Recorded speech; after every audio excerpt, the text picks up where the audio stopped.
रथ यात्रा में सजते नोट, मंत्री पर बरसते नोट,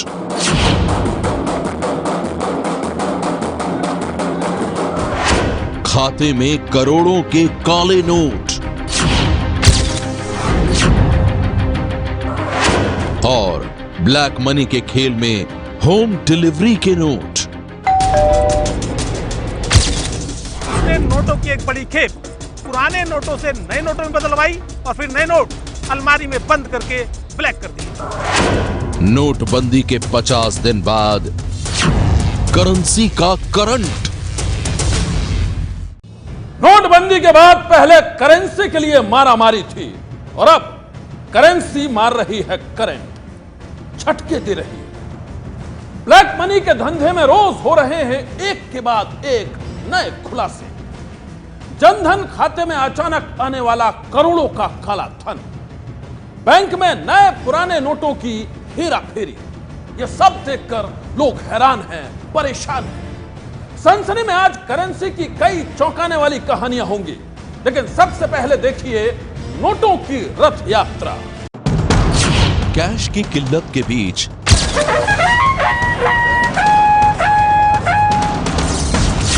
नए नोटों का तमाशा,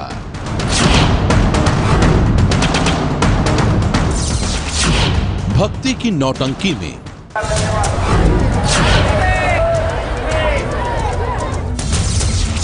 भक्तों ने लुटाए नोट,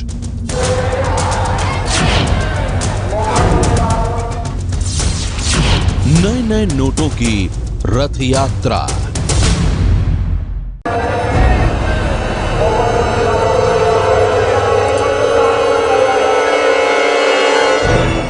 रथ पर सजाए गए ये नए नए नोट पूरे 56 लाख रुपए के हैं।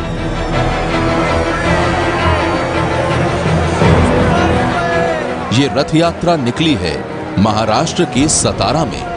लाखों रुपए की नोट मालाओं से सजा ये रथ जिस तरफ से भी गुजरा, नोटों की बारिश शुरू हो गई। भक्तों ने रथ यात्रा पर दिल खोलकर नोट चढ़ाए। 10-10 रुपए के नोट,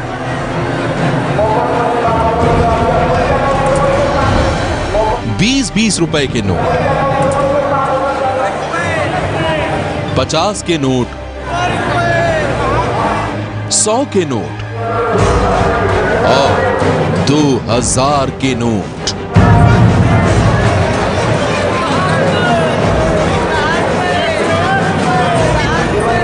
इन नोटों को जी भर के देख लीजिए। नोटबंदी के 50 दिन बाद भी अगर आप 2000 का नोट न देख पाए हों, अगर इस गुलाबी नोट को अपने हाथ में न ले पाए हों, तो सतारा के रथ यात्रा उत्सव में दूर से ही दर्शन कर लीजिए। ये रथ यात्रा सेवागिरी महाराज के भक्तों ने निकाली है।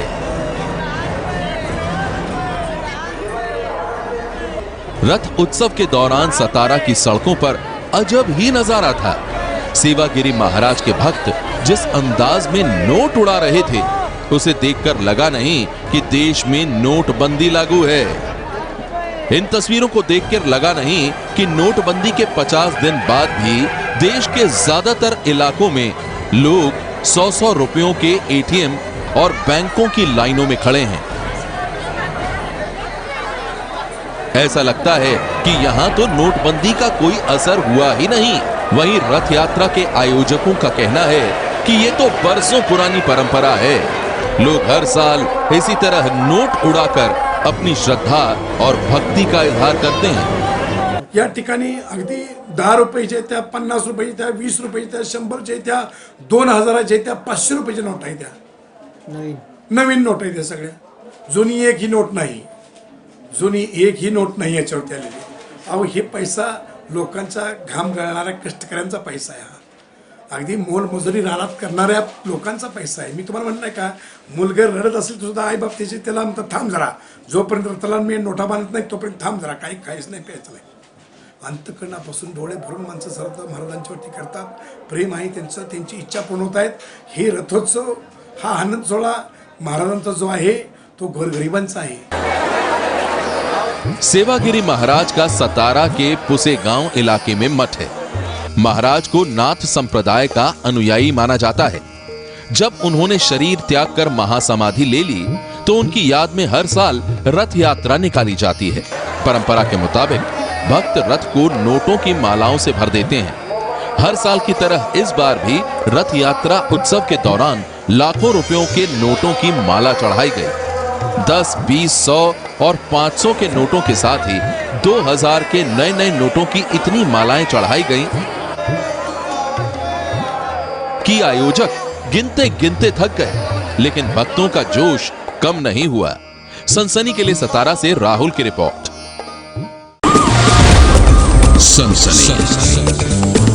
नोटों की यात्रा के बाद अब कहानी नोटों की बरसात की। यह बरसात एक मंत्री जी पर हुई। तस्वीरें ऐसी हैं कि देखकर आप भी यही कहेंगे, नोटों की किल्लत के बीच इतने नोट आखिर आए तो आए कहां से। सड़क पर नोटों का तमाशा।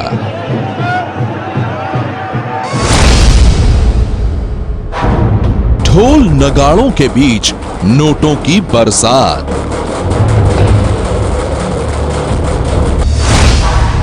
मंत्री जी पर बरसे लाखों के नोट। करेंसी का करंट। हैरान कर देने वाली ये तस्वीरें गुजरात के अमरेली की हैं, जहां सूबे के कृषि राज्य मंत्री वल्लभ वाघासिया पर नोटों की बारिश हो रही है।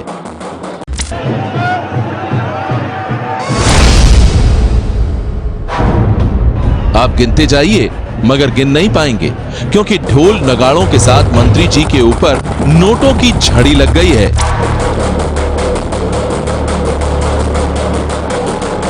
मंत्री जी मंद मंद मुस्कुरा रहे हैं और लोगों के बीच नोट लुटाने की होड़ मची है। नोटबंदी के 50 दिन बाद भी जब देश की जनता नोटों के लिए तरस रही है, गुजरात के कृषि राज्य मंत्री वल्लभ वाघारिया पर आखिर कैसे नोटों की ये बारिश हो रही है।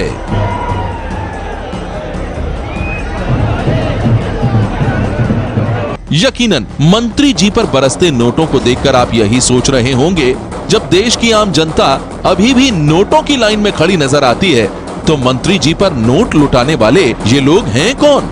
तो सुनिए, मंत्री जी पर नोटों की बारिश करने वाले ये लोग उनकी पार्टी के ही कार्यकर्ता हैं, जो ढोल नगाड़ों के साथ नोटों की बारिश कर रहे हैं।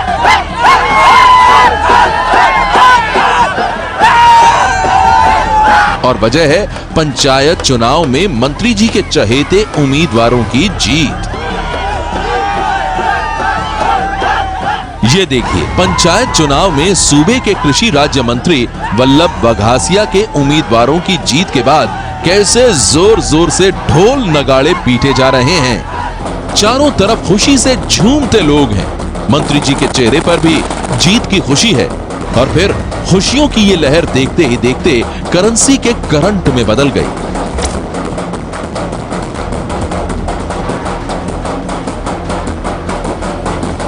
मंत्री जी मुस्कुराते रहे और कार्यकर्ताओं ने नोटों की बारिश शुरू कर दी। 1000, 2000 नहीं, जीत की खुशी में मंत्री जी पर इतने नोट बरसे कि लोगों के लिए उन्हें गिनना भी मुश्किल हो गया। एक तरफ समर्थक नोटों की छड़ी लगाए हुए थे तो दूसरी तरफ एक गरीब नोटों को उठाकर अपनी झोली में डाल रहा था। नोटबंदी के दौरान सड़क पर बिखरे नोटों को चुनते इस शख्स से आपको हमदर्दी हो सकती है, लेकिन सवाल यह है कि जब देश की आम जनता नोटों के लिए तरस रही है, मंत्री जी के समर्थकों के पास इतने नोट कहां से आए कि उन्होंने जीत की खुशी में नोटों की बारिश ही कर दी। सवाल गहरा है। नोटों की बारिश हो रही है, मंत्री जी के पैरों तले नोट बिखरे पड़े हैं और देश की जनता नोटों के लिए लाइन में खड़ी है। आखिर ये तस्वीर क्या कहती है, आप सोचिएगा जरूर। सनसनी के लिए ब्यूरो रिपोर्ट।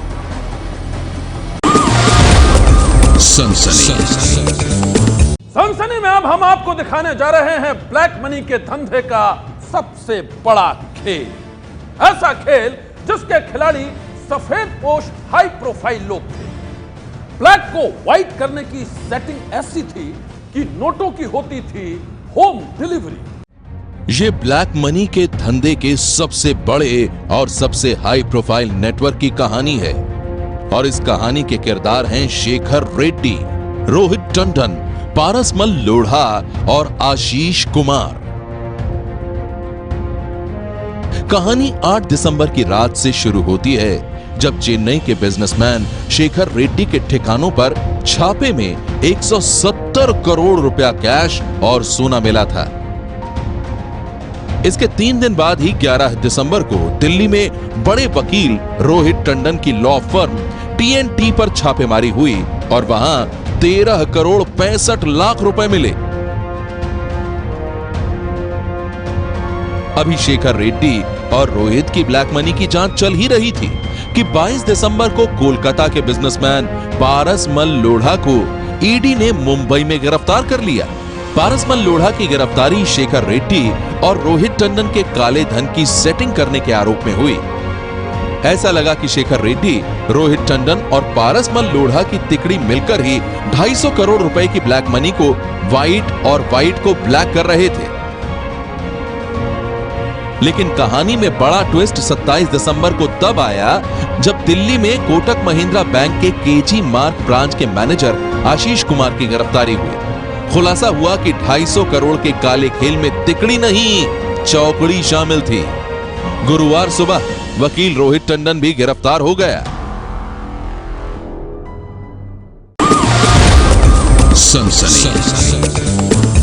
किसी के पास पुराने नोटों में अथाह कैश हो और बैंक वाला उसके घर पर आकर सर्विस दे या होम डिलीवरी करे तो सोचिए उसकी सेटिंग कैसी होगी। कहानी दिल्ली के वकील रोहित टंडन की है, जिसके पास कैश की होम डिलीवरी करने आता था दिल्ली के कोटक महिंद्रा बैंक का मैनेजर आशीष कुमार। ब्लैक और व्हाइट के इस खेल का नेटवर्क इतना हाई प्रोफाइल था कि देखकर आप भी चौंक जाएंगे। आपके घर में पिज्जा की होम डिलीवरी होती होगी, आपके घर में ऑनलाइन शॉपिंग की डिलीवरी होती होगी, लेकिन कभी किसी के घर में काले धन की होम डिलीवरी के बारे में किसी ने नहीं सुना होगा। नोटबंदी के बाद अब तक जितने काले धन वालों की धरपकड़ हुई है उसमें सबसे हाई प्रोफाइल केस निकला है दिल्ली के वकील रोहित टंडन का। रोहित टंडन की लॉ फर्म से 13 करोड़ 65 लाख रुपए का कैश मिला था। अलमारी और ब्रीफ केस में ठूस कर कैश रखा हुआ था टंडन एंड टंडन के दफ्तर में, लेकिन ये रकम कुछ भी नहीं थी। नोटबंदी के बाद रोहित टंडन ने 10-15 करोड़ रुपए का नहीं बल्कि पूरे 70 करोड़ का खेल किया था। इस 70 करोड़ रुपए की रकम में से एक बड़ी रकम को रोहित टंडन ने पहले ब्लैक से व्हाइट कराया और फिर व्हाइट से ब्लैक कर दिया, यानी उसने नोटों की एक बड़ी खेप पुराने नोटों से नए नोटों में बदलवाई और फिर नए नोट अलमारी में बंद करके ब्लैक कर दिए। सांप सीढ़ी के खेल से समझ लीजिए कि रोहित टंडन 99 पर पहुंच चुका था, लेकिन 99 पर आकर सांप ने डस लिया। रोहित टंडन 99 से गिरकर सीधे 0 पर आ पहुंचा। आज से जेल उसका नया पता है। ब्लैक मनी का यह खेल चलता था कैश की होम डिलीवरी से। आखिर कहां होती थी ब्लैक मनी की होम डिलीवरी और कौन करता था यह होम डिलीवरी, आपको सिलसिलेवार ढंग से बताएंगे। पहले आपको मिलवाते हैं काले धन के 2 तिकड़मबाजों से। पहली तस्वीर है दिल्ली के कोटक महिंद्रा बैंक के केजी मार्ग ब्रांच के मैनेजर आशीष कुमार की। दूसरी तस्वीर में दिख रहा शख्स है दिल्ली में बड़ी लॉ फर्म का मालिक वकील रोहित टंडन। आशीष कुमार 27 दिसंबर को और रोहित टंडन आज गिरफ्तार हुआ है। आशीष जैसे जैसे अपने गुनाह को उगल रहा है, चौंकाने वाले खुलासे हो रहे हैं। रोहित टंडन की ब्लैक मनी के गेम में कोटक महिंद्रा ब्रांच का मैनेजर आशीष बहुत बड़ा हथियार था।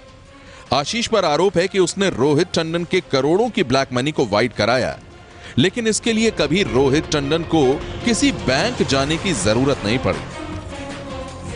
उसके एक फोन कॉल पर उपलब्ध था बैंक मैनेजर आशीष कुमार। रोहित टंडन पैसे वाला आदमी है, इसलिए आशीष कुमार ने उसे बैंकिंग की हर सुविधा की होम डिलीवरी मुहैया करवाई थी। किसी और से नहीं बल्कि वो खुद उसके फार्म हाउस तक डिलीवरी बॉय बनकर आता जाता रहता था। टंडन अपने घर पर आशीष कुमार को बुलाता था और पुराने नोटों के बंडल थमाता था। ईडी सूत्रों के मुताबिक जांच के दौरान पता चला है कि रोहित टंडन कभी भी अपना काला धन लेकर कोटक महिंद्रा बैंक नहीं गया, बल्कि बैंक मैनेजर आशीष खुद रोहित के पास जाता था। 51 करोड़ रुपए का काला धन कई किस्तों में रोहित के घर से लाया गया था, यानी काले धन को सफेद करने में भी रोहित को वीआईपी ट्रीटमेंट दिया गया था। मंगलवार को पकड़े जाने से पहले तक कोटक महिंद्रा बैंक का मैनेजर आशीष कुमार करीब 51 करोड़ रुपए रोहित टंडन के घर से ला चुका था। आशीष ने ईडी को बताया है कि रोहित टंडन उसका हाई प्रोफाइल क्लाइंट था। हाई प्रोफाइल क्लाइंट होने की वजह से आशीष रोहित टंडन को वीवीआईपी ट्रीटमेंट दे रहा था। आप ऐसा मत सोचिए कि इस होम डिलीवरी की एवज में मैनेजर आशीष कुमार कुछ नहीं ले रहा होगा। मार्केट से ज्यादा कमीशन टंडन से वसूलता था आशीष कुमार। आशीष कुमार का रेट था 35%, यानी 1 लाख के पुराने नोट ठिकाने लगाने की एवज में रोहित टंडन को सिर्फ 65,000 रुपए मिलते थे। 51 करोड़ रुपए के पुराने नोट थे। 38 करोड़ तो आशीष कुमार ने फर्जी खाते खोलकर जमा करा दिए। 13 करोड़ कमीशन के तौर पर खुद रख लिए। टंडन के लिए आशीष कुमार ने यह सब तब किया जबकि टंडन का कोई भी खाता उस ब्रांच में नहीं था जिसमें आशीष कुमार मैनेजर था। गरज दोनों की थी और इसलिए दोनों ने राजी खुशी मिलकर 51 करोड़ का खेल कर दिया। आप हैरान हो जाएंगे कि मुश्किल से 1 लाख रुपए की सैलरी पाने वाले मैनेजर ने रोहित टंडन का डिलीवरी बॉय बनकर कमीशन से कमा लिए 13 करोड़ रुपए। जी हां, 13 करोड़ रुपए। आरोपी मैनेजर ने पूछताछ में बताया है कि रिश्वत की रकम उसने अकेले नहीं ली थी, बल्कि उसके साथ उसके कुछ साथी भी इसमें हिस्सेदार थे। प्रवर्तन निदेशालय के वकील विकास गर्ग ने अदालत में सुनवाई के दौरान 2 और नामों का जिक्र किया। पहला नाम था दिनेश भोला का, जिसको रोहित टंडन का कर्मचारी बताया गया, और दूसरा नाम था कमल जैन का, जिसको रोहित टंडन का सीए बताया गया। ईडी के वकील के मुताबिक रोहित टंडन ने इन दोनों ही लोगों की मुलाकात करवाई आशीष कुमार से। आशीष कुमार यानी कि कोटक महिंद्रा बैंक के ब्रांच मैनेजर से। नोटबंदी के वक्त में आशीष बैंक की एक ब्रांच का सर्वे सर्वा था। अपने रुतबे और बैंकिंग नेटवर्क का इस्तेमाल करके मैनेजर ने अपने क्लाइंट को सर्विस भी दी और अपनी भी कमाई की। ब्लैक मनी के इस जुगाड़ में उसके साथ था एक सीए और एक एंट्री ऑपरेटर। गौर से देखिए और सुनिए, बैंक के मैनेजर आशीष कुमार ने अपने गोलमाल करने के लिए क्या सिस्टम बना लिया था। आशीष ने अपने बैंक में 8 फर्जी खाते खोले।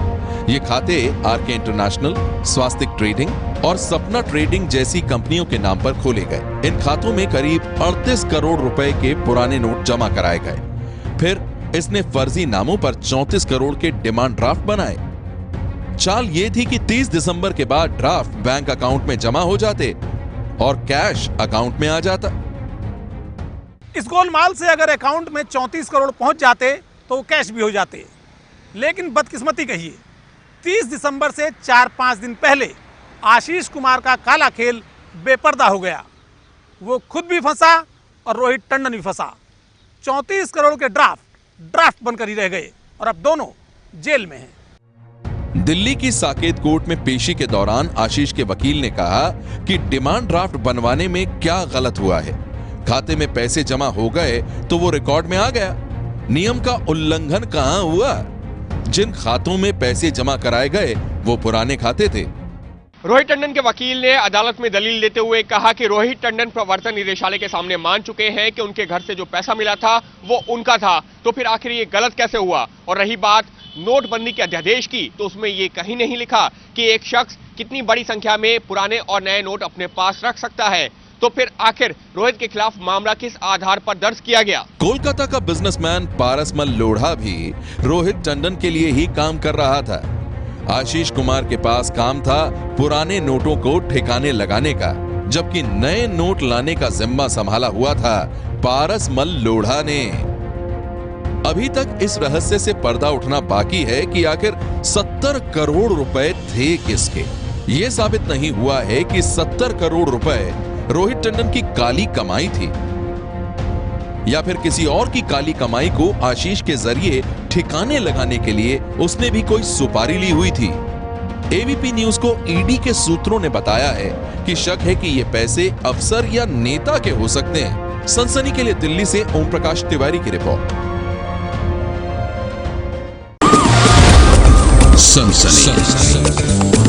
सन्नाटे को चीरती सनसनी जारी है।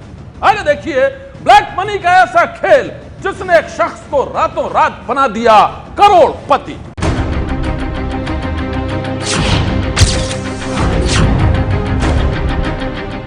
एक रात पहले तक उसके अकाउंट में लाख रुपए भी नहीं थे और एक रात बाद ही वो बन गया करोड़पति। न मालूम कैसे उसके अकाउंट में तकरीबन 1 करोड़ रुपए आ गए। देखिए करेंसी के करंट की यह सनसनीखेज वार्ता। यूपी के फतेहपुर जिले का रहने वाला ये युवक रातों रात करोड़पति बन गया, लेकिन इसके चेहरे पर खुशी की जगह परेशानी है। दरअसल शैलेश नाम के इस युवक ने जनधन योजना के तहत बैंक ऑफ बड़ौदा में खाता खुलवाया था। इसने अपने खाते में करीब 69,000 रुपए जमा किए थे। छोटे मोटे व्यवसाय से जुड़े शैलेश को झटका उस वक्त लगा जब वो एटीएम में रुपए निकालने के लिए गया। शैलेश ने देखा कि उसके खाते में 99,30,318 रुपए आ चुके हैं। चंदन का खाता उसमें 69,000 रुपए हमारे पड़े थे पहले से। जी जी। और जब हम एटीएम से निकालने गए तो उसमें 99,30,333 रुपए बता रहा। बैंक गए उसके बाद आपने पता क्या? बैंक हमने 2 बार गए मगर बैंक वाले ने हमें खड़ा कर भगा दिया। शैलेश के करोड़पति बनने की खबर तुरंत पूरे इलाके में फैल गई, लेकिन शैलेश खुद हैरान परेशान था। उसने बैंक मैनेजर से लेकर डीएम तक को यह बात पहुंचाई ताकि वो खुद किसी मुसीबत में न फंस जाए। आरोप है कि उसकी फरियाद कहीं नहीं सुनी गई। ये मेरे पास आया कि मेरे जनधन खाते में 98,60,637 रुपए किसी अज्ञात के कारण जमा हो गया है, जबकि इसके 69,000 रुपए ही जमा थे। जी। बैंक वाले इसको प्रताड़ित कर रहे थे, इसको कोई सहयोग नहीं कर रहे थे। शैलेश के खाते में 98,60,637 रुपए कहां से आए, किसने जमा करवाया? ये सवाल जब बैंक मैनेजर से पूछा गया तो उसने इस बात को अफवाह बताकर सिरे से खारिज कर दिया। जो 98 लाख वाली बात है ये तो केवल अफवाह है, बेबुनियाद है। शैलेश की तरह ऐसे कई लोग हैं जिनके जनधन खाते में अचानक लाखों करोड़ों रुपए आ चुके हैं। खाता धारकों के लिए ये बिन बुलाई मुसीबत है और परेशानी उस वक्त और बढ़ जाती है जब बैंक और प्रशासनिक अधिकारी उनकी मदद नहीं करते। सनसनी के लिए फतेहपुर से संदीप केशरवानी की रिपोर्ट।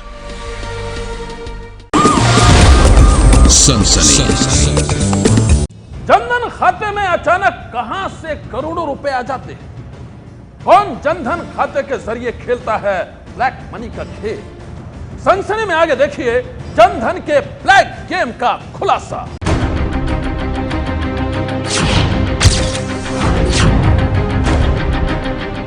नोटबंदी के बाद क्या जनधन अकाउंट काले धन को सफेद करने का अड्डा बन गया है?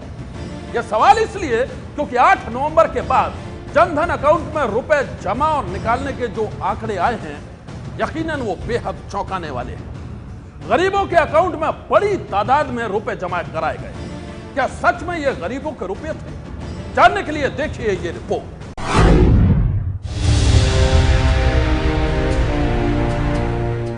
नोटबंदी के जरिए पीएम मोदी ने काले धन वालों पर सर्जिकल स्ट्राइक की तो काले धन वालों ने खुद को बचाने के लिए गरीबों के बैंक अकाउंट पर अटैक कर दिया। नोटबंदी के बाद गरीबों के लिए खोले गए जनधन अकाउंट में इतनी बरकत आई कि सरकार के भी तोते उड़ गए। पीएम ने सपना देखा था कि अपनी छोटी बचत को जमा करने के लिए हर गरीब के पास एक खाता हो, लेकिन जनधन अकाउंट काली कमाई को छुपाने का अड्डा बन गए। नोटबंदी के बाद जनधन अकाउंट के हर आंकड़े ने देश को हैरान कर दिया। नया आंकड़ा कम हैरान करने वाला नहीं है। जनधन अकाउंट से 7 दिनों में 2,500 करोड़ रुपए निकाले गए। क्या 2,500 करोड़ गरीबों ने निकाले?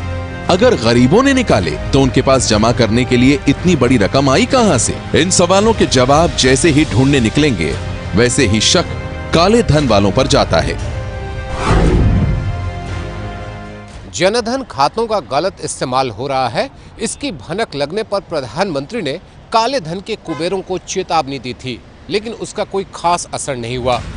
जब रकम जमा हुई वो संदिग्ध निकली, जब रकम निकाली गई तब वो सवालों के घेरे में है। नोटबंदी खत्म होने के ऐन पहले जनधन खातों से तेजी से पैसे निकाले जा रहे हैं। ताजा आंकड़े बताते हैं कि 7 दिनों के भीतर 2,500 करोड़ से भी ज्यादा निकल गए हैं। प्रधानमंत्री जनधन योजना की वेबसाइट पर मौजूद जानकारी के मुताबिक इसी महीने यानी 21 दिसंबर को खातों की संख्या 26 करोड़ के पार हो चुकी थी, जबकि 14 दिसंबर को संख्या 25 करोड़ 98 लाख थी।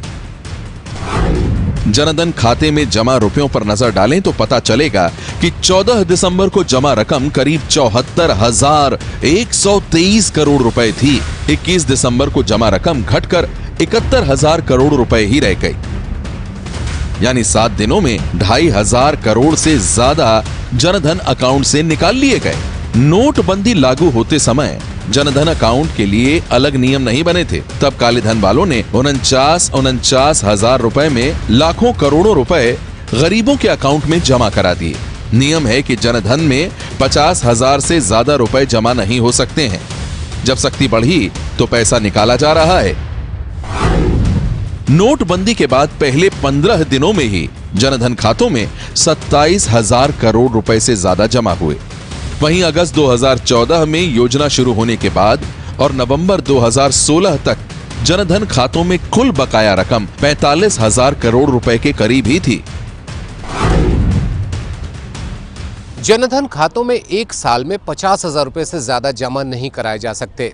इसीलिए जब खूब पैसे इन खातों में आने लगे तो सरकार के कान खड़े हुए और उसके बाद ही उसने सख्ती का ऐलान किया।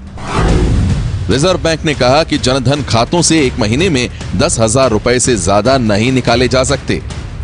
ये सुविधा भी उन्हीं खातों को मिलेगी जो केवाईसी यानी नो योर कस्टमर के मानकों को पूरा करते हों। जो खाते केवाईसी के मानकों पर खरे नहीं उतरते, वहां 9 नवंबर के बाद जमा कराई गई रकम में से हर महीने 5,000 रुपए ही निकाले जा सकेंगे। दूसरी ओर आयकर विभाग ने कहा कि अगर ये साबित हो जाता है कि खाते में जमा पैसा खाता धारक का नहीं बल्कि किसी और का है, तो ऐसे मामले कर चोरी के मामले माने जाएंगे। इस पर आयकर और जुर्माना लगेगा। इस काम में जिस किसी ने भी अपने खाते के इस्तेमाल की इजाजत दी है, उसके खिलाफ कानूनी कार्रवाई की जा सकती है। विभाग ने यह भी साफ किया कि जो लोग अपने घर में पड़ी नकदी बैंक खाते में जमा कराते हैं, उनसे कोई पूछताछ नहीं होगी। सरकार की तमाम एजेंसियां जनधन खातों के दुरुपयोग के तह तक जाने में जुटी हुई हैं। सरकार ने तो यहां तक कह रखा है कि जनधन खातों के दुरुपयोग करने वालों के खिलाफ बेनामी लेन देन रोकने से जुड़े कानून को भी लागू किया जा सकता है। इसके तहत जमा रकम तो जब्त होगी ही, साथ ही साथ मूल मालिक को 7 साल तक की सजा हो सकती है। उस शख्स को यह नहीं मालूम था कि उसके 9 अकाउंट हैं। उसे यह भी नहीं मालूम था कि उसके 9 अकाउंट से करोड़ों की हेराफेरी भी हो चुकी है। और जब उसके सामने यह खुलासा हुआ तो सामने आई एक बैंक के गोरख धंधे की वो कहानी जिसने सारे शहर में फैला दी सनसनी। और इन दोषियों को सख्त से सख्त सजा मिलनी चाहिए। बस मेरी तो आदरणीय प्रधानमंत्री जी से हाथ जोड़कर यही विनती। हाथ जोड़कर बैंक पर कार्रवाई की गुहार लगाता ये शख्स लाखों करोड़ों की हेराफेरी का शिकार बना है। आप जानकर हैरान परेशान रह जाएंगे कि स्क्रीन पर दिख रहे इस शख्स के नाम पर आरोपी बैंक ने 1 नहीं 2 नहीं बल्कि 9 अकाउंट खोल रखे थे। जी बिल्कुल सही सुना आपने। यकीन नहीं होता तो एक बार फिर से सुनिए। तो उन्होंने मुझे लिखित में ये डिटेल दी और बताया कि 9 अकाउंट, और मैंने ये 9 अकाउंटों को जो इनमें ट्रांजैक्शन थी वो स्टॉप कराई। अपने साथ हुई धोखाधड़ी की कहानी सुना रहे विनय जैन दिल्ली के गांधीनगर इलाके में रहते हैं। विनय जैन ने जैन कोऑपरेटिव बैंक की दरियागंज शाखा पर संगीन आरोप लगाए हैं। पिछले 5 सालों से इस बैंक के अकाउंट होल्डर विनय जैन का कहना है कि नोटबंदी के कुछ दिन बाद जब वो किसी काम से बैंक पहुंचे तो काउंटर पर पड़े फॉर्म पर अपना मेंबरशिप नंबर देखकर हक्के बक्के रह गए। काउंटर पर रखा फॉर्म नए अकाउंट खोलने के लिए भरा गया था। यही नहीं, फॉर्म पर अपने जाली दस्तखत देखकर विनय के होश का ठिकाना नहीं रहा। वो समझ नहीं पा रहे थे कि माजरा है क्या।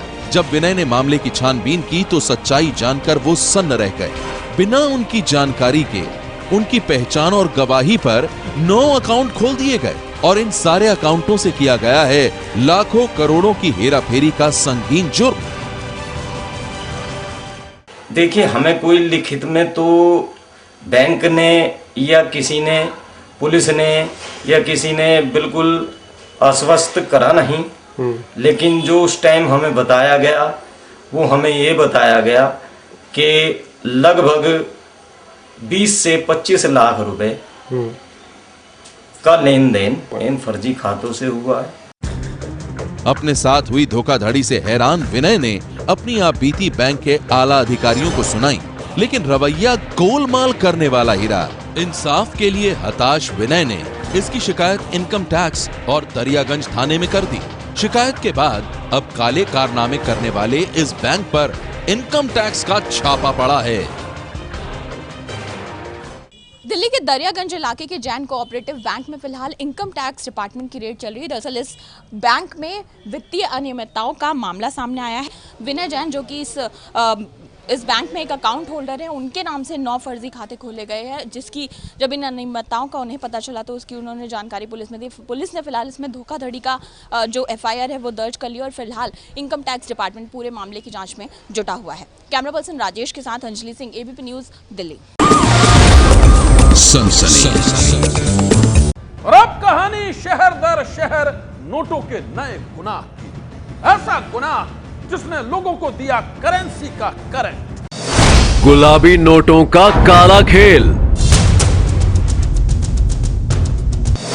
शिकंजे में ब्लैक एंड व्हाइट के खिलाड़ी। देख तमाशा नोटों का। छोटे लिफाफे में बड़े बड़े नोट, सफेद लिफाफों से निकलते गुलाबी नोट। कुछ इसी तरह इन लिफाफों में छिपाई गई थी 25 लाख की नई करेंसी। 2000 के नोटों की यह खेप मुंबई एयरपोर्ट पर पकड़ी गई है। काले कैश के साथ पकड़ा गया शख्स इन नोटों को लेकर मुंबई से दुबई उड़ना चाहता था, लेकिन उससे पहले ही कस्टम्स विभाग ने उसे धर दबोचा। मुंबई एयरपोर्ट पर ही एक और मामले में 3 यात्रियों के पास से लगभग 44 लाख रुपए की विदेशी करेंसी बरामद की गई। ये रकम बैग में अखबार में लपेट कर रखी गई थी। आरोपी यात्री हैदराबाद से मुंबई पहुंचे थे। उनका कहना था कि पिछले हफ्ते सऊदी अरब से भारत आने के दौरान वो ये विदेशी मुद्रा लेकर आए थे और यहां उसे बदलवाना चाहते थे। आरोपियों के खिलाफ फेमा के तहत मामला दर्ज कर लिया गया है।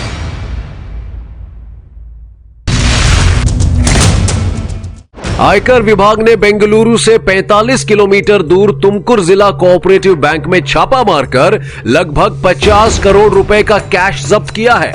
यह रकम पिछले 5-6 दिनों में बैंक में जमा की गई थी। आयकर विभाग को जानकारी मिली थी कि इस बैंक में पुराने नोटों को बदलने का काम हो रहा था, जबकि RBI ने जिला कोऑपरेटिव बैंकों पर पुराने नोट बदलने पर रोक लगा रखी है। अब इस बारे में बैंक अधिकारियों से पूछताछ की तैयारी हो रही है।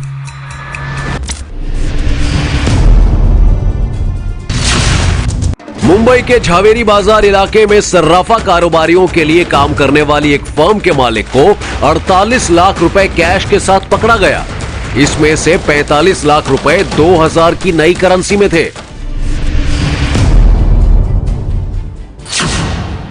अहमदाबाद में 3 अलग अलग मामलों में 36 लाख रुपए का कैश पकड़ा गया। ये पूरी रकम 2000 के नोटों में थी। इस मामले में कुल 7 लोगों को हिरासत में लिया गया। उत्तर पूर्व के राज्य मिजोरम में 27 लाख रुपए के नए नोटों के साथ एक बैंक मैनेजर के पति को गिरफ्तार किया गया। सीआईडी के मुताबिक मिजोरम रूरल बैंक की मैनेजर ने 27 लाख के नए नोटों के बदले 45 लाख के पुराने नोट बदलने की डील की थी। 27 लाख में से 26 लाख रुपए उसने बैंक से चोरी किए थे। इस मामले में बैंक मैनेजर समेत कुल 4 लोगों को गिरफ्तार किया गया।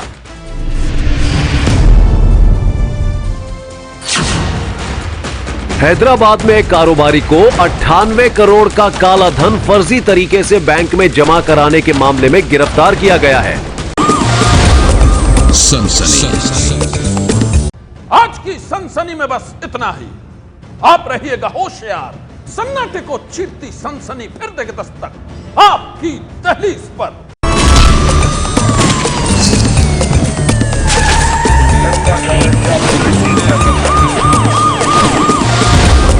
सनसनी।